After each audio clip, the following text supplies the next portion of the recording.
የምትከታተሉት የአሜሪካ ድምጽ ሬዲዮ ጣቢያን ነው። አሁን ዘግየት ብሎ የደረሰንን ዜና እናቀርባለን። የኢትዮጵያ መንግስት በኦሮሞ ህዝብ ላይ በዘዴ የተውጠነጠነ አፈና ያካሂዳል ሲል ዓለም አቀፉ የሰብአዊ መብቶች ተሟጋች ድርጅት አምነስቲ ኢንተርናሽናል ባወጣው አዲስ ሪፖርት ከሷል። የኢትዮጵያ መንግስት በበኩሉ የአምነስቲ ክስ ሐሰት ነው ይላል። ዝርዝሩን ሰለሞን አባተ ይዟል።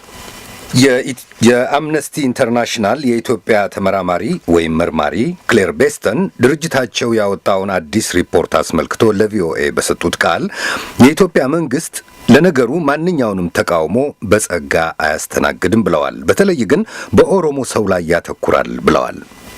Well, the report documents the many brutal tactics that the Ethiopian government has used to ይህ ሪፖርት የሚናገረው የኢትዮጵያ መንግስት ኦሮሚያ ክልል ውስጥ ገና ለገና ተቃውሞ አለ በሚል እንኳ ለማፈን የሚጠቀምባቸው የተለያዩ ዘዴዎች መኖራቸውን ነው።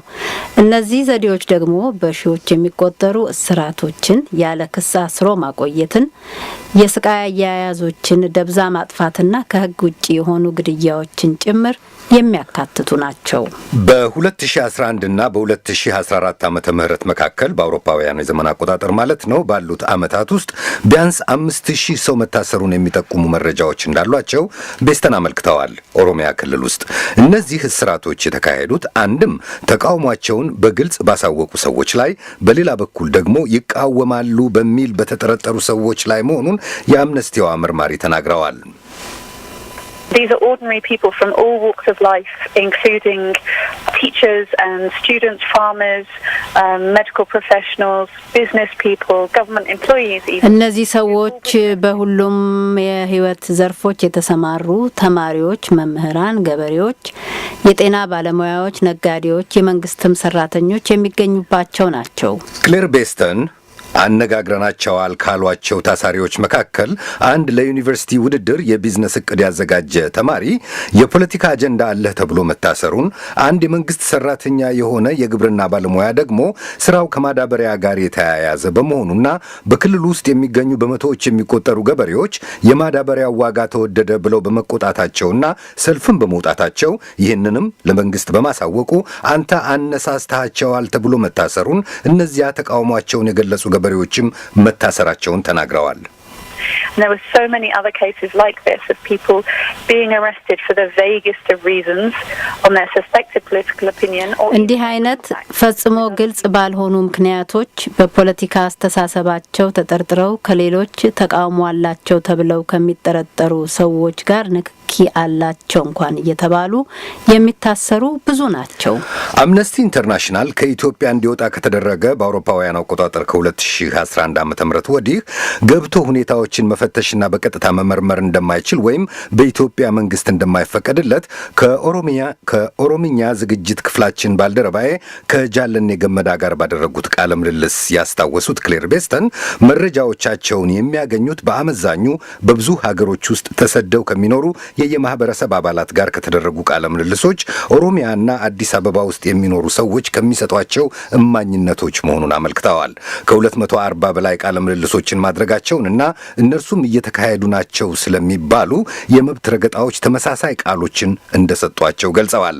የአምነስቲ ኢንተርናሽናልን አዲስ ሪፖርት እንዳላዩት ወደ አዲስ አበባ ደውዬ ያገኘኋቸው የኢትዮጵያ መንግስት ኮሚኒኬሽንስ ጉዳዮች ሚኒስትር ዴኤታ አቶ እውነቱ ብላታ ገልጸውልኛል። ይሁን እንጂ አሏት እውነቱ ሪፖርቱን ባላየውም እንኳን አምነስቲ ኢንተርናሽናል እንግዲህ በኢትዮጵያ ላይ የሚያወጣቸው የሚችላቸው ነገሮች አንድ አይነት ነገር ስለሆኑ ከዛ ተነስቼ የኢትዮጵያ መንግስት አቋም መግለጽ ይችላለሁ።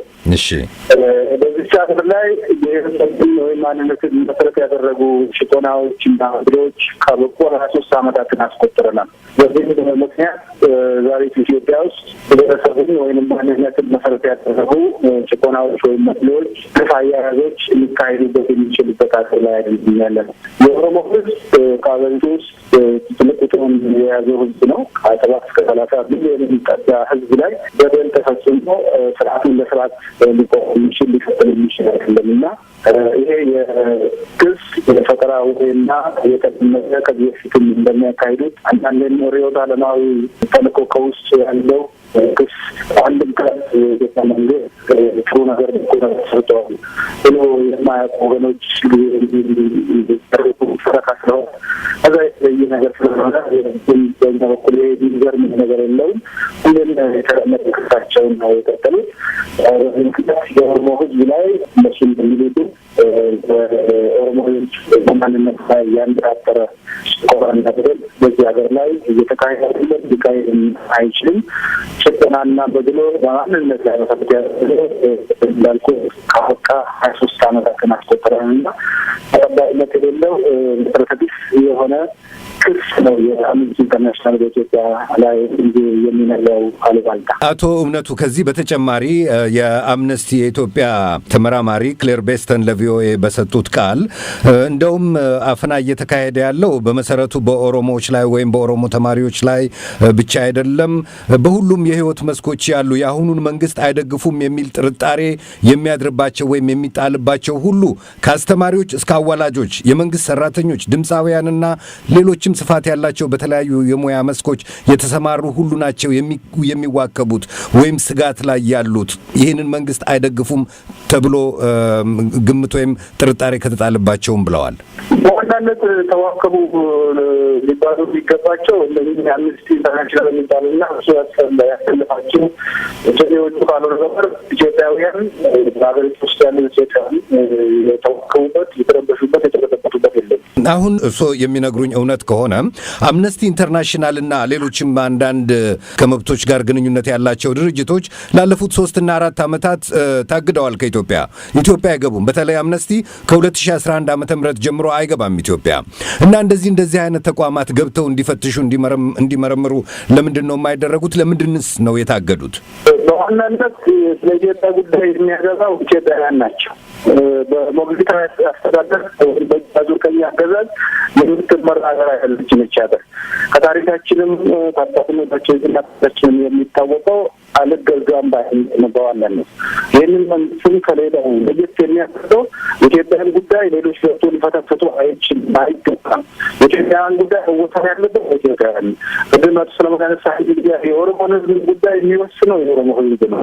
ሌላ አምነስቲ ኢንተርናሽናል ወይ ሌላ መንግስት እንዲኖሩ ስለ ኢትዮጵያውያን የራሳቸውን እድል በራሳቸው መወሰን የሚችሉት የባህላዊ ስልጣን ባለቤት ራሳቸው ኦሮሞዎቹ ኢትዮጵያውያን ህዝቦች እንጂ አምነስቲ ኢንተርናሽናል አይደለም። ትርፍ ናቸው። የእኛ ጉዳይ በእኛ መፈታት ያለበት እንግዲህ ጽኑ አቋም እንመስላለን ይቻላል። አቶ እውነቱን አመሰግናለሁ። የቃለ ምልልሶቹን ቀሪ ክፍሎች ከዌብሳይታችን ማግኘት ይቻላል።